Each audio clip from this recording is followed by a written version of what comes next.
You do it without thinking, a goodbye at the door, a greeting between relatives, a private promise between lovers. Two faces move closer. The eyes close. The lips meet. It feels so natural that almost nobody asks where it came from. But here is the problem.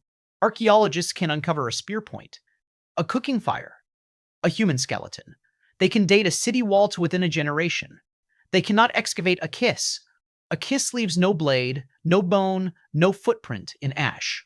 It survives only when someone writes about it, carves it into clay, paints it on a wall, or carries its invisible traces inside the human body. So when did ancient humans begin kissing? The honest answer is more unsettling than a date. The first kiss may be older than civilization. It may be older than our species, and the oldest kiss we can prove is almost certainly not the first one that happened.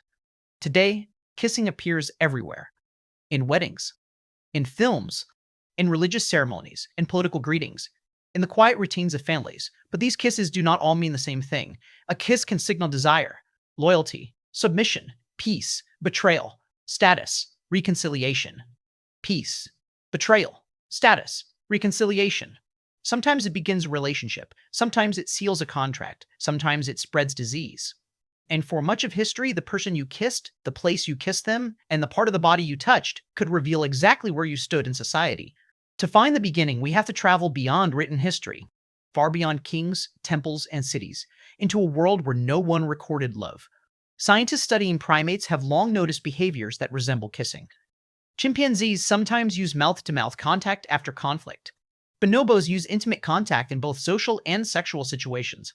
Other great apes also display non-aggressive oral contact. This does not mean an ape's mouth contact is identical to a human romantic kiss, but it matters. A recent comparative study defined kissing in a deliberately broad way, non-aggressive mouth-to-mouth contact involving some movement but no transfer of food. Using observations across primates and an evolutionary model, the researchers estimated that this behavior may have existed in the common ancestor of the great apes somewhere between 21.5 and 16.9 million years ago. That is not a fossilized kiss. It is a statistical reconstruction. It does not prove that prehistoric apes kissed with romance, symbolism, or human emotion, but it raises a startling possibility. The basic gesture may have entered our evolutionary story long before the first human ever walked upright. Humans may not have invented kissing from nothing. We may have inherited a behavior, then filled it with meaning. There are several theories about how that happened. One begins with feeding. In many species, adults soften food and transfer it mouth to mouth to infants. Over time, a feeding behavior might have become an affectionate one. Another begins with grooming. Great apes inspect and clean one another's bodies. At the final moment, the lips can be used to remove debris from fur. As our ancestors lost much of their body hair, the practical purpose may have faded while the intimate gesture remained. Other researchers focus on mate selection. Close facial contact brings breath, smell, taste, and saliva into the encounter. A kiss may provide biological information about health or compatibility. Then there is bonding. Touch can calm tension, repair conflict, and reinforce attachment. Researchers have therefore proposed that kissing may help assess potential partners, strengthen pair bonds, or increase sexual arousal. None of these theories has been established as the single explanation. That uncertainty is important. Human behavior rarely has one clean beginning. It accumulates. A feeding gesture becomes comfort. Comfort becomes affection. Affection becomes ritual. Ritual becomes romance. Somewhere in that long transformation, a kiss became more than contact. It became a message. There is another clue hidden in ancient teeth. Researchers studying hardened dental plaque from Neanderthals reconstructed the genome of an oral microorganism also associated with modern humans. Its evolutionary history suggested that the microbe had moved between the two populations after their lineages separated, possibly more than 100,000 years ago. Saliva had somehow crossed the boundary between Neanderthals and early Homo sapiens. That could have happened through shared food. It could have happened through caregiving. The evidence cannot tell us which. The suggestion of prehistoric kissing is therefore a theory, not a discovery, but it places intimate saliva exchange inside a world where Neanderthals and modern humans met, lived near one another, and sometimes had children together. Long before history began, there may already have been kisses in the firelight.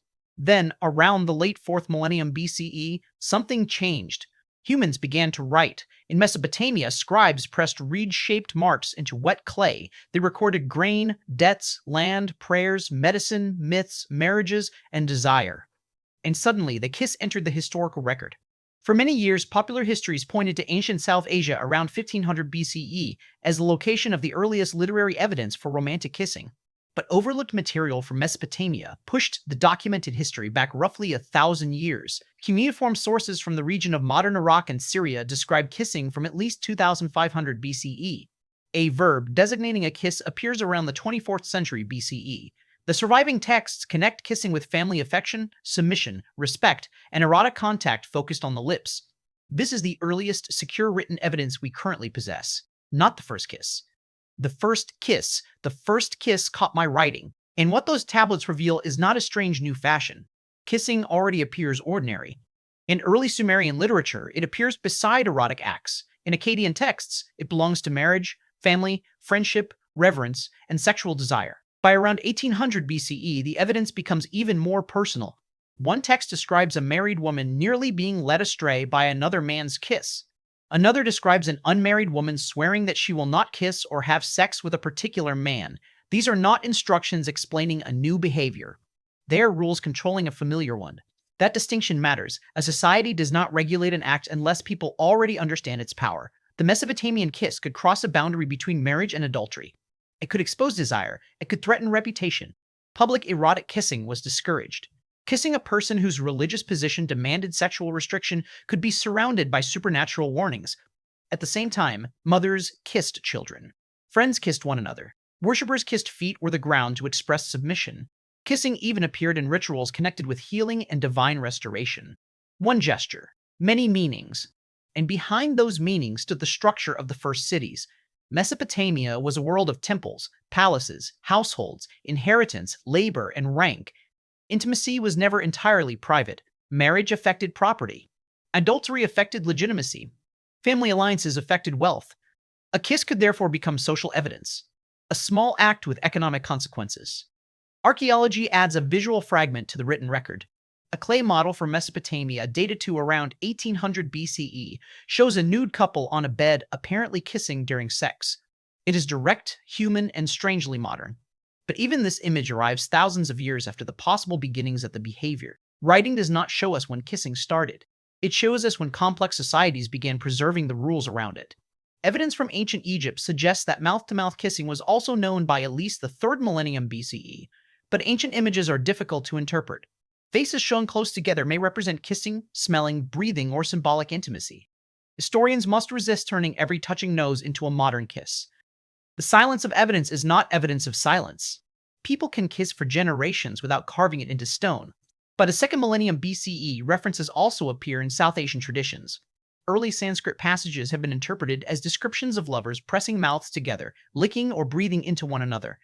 The exact language is debated, and some passages are poetic rather than clinical. What is clear is that later Indian literature treated kissing as a sophisticated part of intimacy. In the Kama Sutra, composed many centuries later, kissing is no longer a vague gesture. It has varieties, techniques, contexts, and emotional meanings. This does not mean India invented kissing and exported it to the world. The older Mesopotamian evidence makes a single historical birthplace unlikely. More probably, kissing emerged in multiple populations or survived from a far older shared inheritance, then developed differently in different cultures.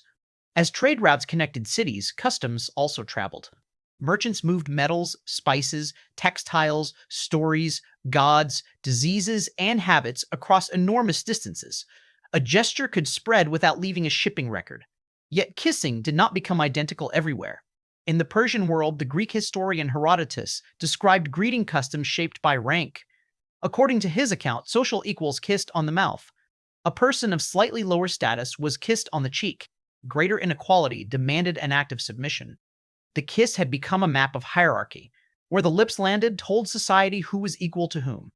In the Greek and Roman worlds, the meanings multiplied again. A kiss could be familial, friendly, erotic, ceremonial, or political. Latin writers used several words for kissing, which later grammarians associated with different kinds of contact. Poetry transformed the kiss into a unit of desire. The Roman poet Catullus asked his lover for 1,000 kisses, then 100, then 1,000 more. The numbers were impossible. That was the point. The kiss had become something that could be counted only to prove that love could not be counted. But Rome was also a society obsessed with status, household authority, citizenship, and public reputation. A kiss between relatives did not carry the same meaning as a kiss between lovers. A kiss given to a superior could signal loyalty. A public kiss could be read as social information. The body was speaking the language of empire. Then Christianity transformed the gesture again. Early Christian communities adopted the holy kiss, or kiss of peace, as a sign of unity. A physical act associated with family and social greeting became part of communal worship. The kiss now said, "We belong to one body," but Christianity also placed a kiss at the center of its most famous betrayal. Judas did not identify Jesus with a weapon, he identified him with intimacy. The power of that story depends on an ancient understanding. A kiss should mean trust. When it is used to deliver someone to death, the gesture becomes horrifying because its meaning has been inverted. As Christianity spread through the Roman world, authorities tried to control who kissed whom and under what conditions. Men and women could be separated. The kiss could be restricted to recognized members of the religious community. What appeared to be spontaneous affection became regulated ritual. Again, the pattern repeated. The more powerful the kiss became, the more institutions tried to manage it. In medieval Europe, kissing moved beyond romance and worship into law, diplomacy, and economics. A lord and vassal could seal a bond with a kiss. Enemies could mark reconciliation with a kiss of peace. Agreements involving land, protection, military service, or political loyalty could be confirmed through the body. In a world where many people could not read, gesture carried legal force. Hands were joined, oaths were spoken, relics were touched. Then lips met. The kiss made an invisible promise visible. But even ritual equality had limits. Powerful people did not always want direct contact with those beneath them. In some churches, a small object known as a pax could be kissed and passed between worshippers, allowing the ritual of peace to continue without everyone touching one another directly. Technology had entered the history of the kiss. A physical object mediated intimacy. It preserved the symbol while reorganizing status and access. At the same time, courtly literature made romantic kissing more dramatic. Desire became secret, dangerous, idealized, and often forbidden. The kiss appeared at the threshold between loyalty and betrayal, marriage and adultery, spiritual devotion and physical appetite. By now, it carried thousands of years of accumulated meaning. But it also carried something else: microbes. Kissing exchanges saliva and can transmit organisms that cause infections. Ancient DNA has revealed that pathogens capable of spreading through saliva existed thousands of years ago. Ancient people did not understand viruses or bacterial transmission in modern terms, but they observed contagion. A Mesopotamian letter from around 1775 BCE instructed people to avoid the cup, bed, and chair of a woman suffering from a disease that caused lesions. They did not blame kissing, they understood contact. This creates a darker history running beside the romantic one. Every kiss is both social and biological. It joins two people, but it also joins two ecosystems. Some researchers have proposed that changes in kissing customs may have influenced the spread of viruses such as herpes simplex virus type 1. But the ancient Mesopotamian evidence weakens the idea that romantic kissing suddenly appeared during one Bronze Age migration and triggered a new epidemic. Kissing was already old. Disease did not follow a single invention. It traveled through a network of intimacy that had probably existed for millennia. And then we reach the fact that overturns the most comfortable assumption of all. Romantic kissing is not universal. A major cross-cultural study examined 168 societies and found evidence of romantic sexual kissing in only 46% of them. That result does not mean people in the other societies lacked love, desire, tenderness, or passion. It means they expressed those things differently. Some cultures regarded mouth kissing as unpleasant, invasive, or simply unnecessary. Others emphasized touching, smelling, embracing, or different forms of sexual intimacy. The study also found romantic kissing more often in socially complex stratified societies. That correlation does not prove that cities or class systems created kissing. The evidence itself is easier to preserve in literate, state-level societies. Elite customs are more likely to be written down. Researchers may also miss private practices. Still, the pattern is provocative. Perhaps kissing becomes more culturally useful when societies grow larger and relationships require clearer signals. A kiss can publicly classify a bond. Family, lover, ally, superior, subject, believer, traitor. In a small community, everyone may already know the relationship. In a city of strangers, symbols become powerful. So did humans begin kissing because of biology or because of civilization? The evidence points toward both. The capacity may be ancient. Primates display related behavior. Evolutionary modeling suggests deep roots. Saliva exchange may reach back to encounters between modern humans and Neanderthals, but culture writes the rules.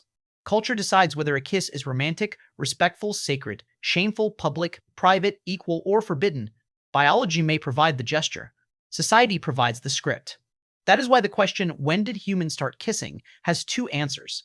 The earliest securely recorded romantic and affectionate kisses appear in ancient Mesopotamia by around 2500 BCE, but the behavior itself is probably much older than writing, possibly tens of thousands of years older, possibly older than Homo sapiens, possibly rooted in an ancestral act that began millions of years before anyone could call it love. We may never know the night of the first human kiss. There was no witness with a tablet, no monument, no date, only two people moving close enough to share breath. Perhaps it was between partners, perhaps a mother and child, perhaps after fear, perhaps after conflict, perhaps as comfort beside a dying fire. What began as contact became language, and that language survived empires. It passed through Mesopotamian bedrooms, Persian courts, Roman streets, Christian congregations, medieval halls, and modern homes. It carried desire and disease. It sealed loyalty and exposed betrayal. It crossed the distance between bodies while revealing the distance between classes, cultures, and beliefs. The kiss was never one thing. That is why it endured. And the next time it feels like the most natural gesture in the world, remember this. You are not performing a timeless act with one fixed meaning. You are repeating one of humanity's oldest arguments between instinct and culture. A gesture with no fossil, a history written in clay, breath, power, and saliva, and somewhere behind every recorded kiss lies another one. Older, unwritten, and lost forever.